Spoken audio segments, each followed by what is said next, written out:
உங்களுக்கு தெரியுமா, சின்ன வயசுலேருந்தே என்கிட்ட யார் என்ன ஹெல்ப் கேட்டாலும் நான் நோன்னு சொன்னதே கிடையாது. சரி ஓகே பண்ணுறேன் கூட, என்ன ஹெல்ப் அப்படின்னு தான் நான் வந்து கேட்டிருக்கேன். ஈவன் தோ எனக்கு வந்து நிறைய டைம் உடம்பு சரியில்லாமையும் போயிருக்கு. என்னோட ஒர்க் அந்த இடத்துல பெண்டிங்கும் ஆயிருக்கு. இருந்தாலுமே நான் வந்துட்டு மற்றவங்களோட ஒர்க்கையும் நான் வந்து பண்ணியிருக்கேன். ஹெல்ப் கேட்டு தான் நான் பண்ணியிருக்கேன். நான் வந்து நிறையா டைம் நோ சொல்லணும்னு யோசிச்சிருக்கேன். ஆனால் எங்கே என்னை வந்து அவங்க தப்பாக நினச்சிருவாங்களோ, எங்கே நான் அவங்கள வந்து அப்செட் பண்ணிடுவேனோ அப்படின்ற ஒரு காரணத்துக்காக நான் வந்து நோவே சொன்னதே கிடையாது. திடீர்னு ஒரு நாள் நான் வந்து ஒரு புக்கு படிச்சுட்டு இருந்தேன். அப்பதான் எனக்கு வந்து தெரிஞ்சது, நான் இவ்வளோ நாளா பீப்பிள் ப்ளீசிங் பண்ணிட்டு இருந்தேன் அப்படின்னு.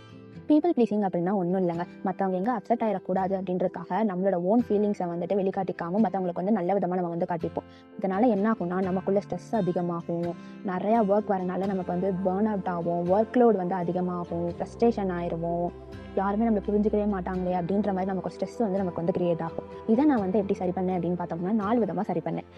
வந்து என்ன பண்ணேன் அப்படின்னா, யாராவது என்கிட்ட ஹெல்ப் கேட்டாங்க அப்படின்னா, எடுத்தோடனே ஓகே சரி நான் பண்ணுறேன் அப்படின்னு சொல்லாமல், நான் யோசிச்சு சொல்கிறேன் அப்படின்ற மாதிரி சொல்லி நான் வந்து இது பண்ணேன். 2வது என்ன பண்ணேன் அப்படின்னா, சின்ன சின்ன விஷயத்துலேருந்து நான் வந்து நோ சொல்ல ஸ்டார்ட் பண்ணேன். இப்போ நான் என் ஃப்ரெண்டு வந்து என்கிட்ட ஒரு ஹெல்ப் கேட்டா அப்படின்னா, என்னால் இப்போ கொஞ்சம் முடியாது, நான் வந்து அப்புறமா வேணா பண்ணி தட்டுமா, அந்த மாதிரி சொல்லி நான் வந்து இது பண்ணேன். அடுத்தது என்ன பண்ணேன் அப்படின்னா, நமக்கு என்கிட்ட யாராவது வந்து ஹெல்ப் கேட்டாங்க அப்படின்னா, நான் நோ சொல்லிட்டேன்னா எனக்கு ஒரு கில்ட் ஃபீல் வந்து வரும். அந்த கில்ட் ஃபீலிங்கை நான் வந்து டாலரேட் பண்ண கற்றுக்கிட்டேன். லைக் ஓகே இந்த கில்ட் ஃபீல் வரட்டும், என்னதான் ஆயிரப்போகுது அப்படின்ற மாதிரி என்னோட பிரெயினை எனக்கு ஏற்ற மாதிரி நான் அடாப்ட் பண்ணிக்க ட்ரை பண்ணேன்.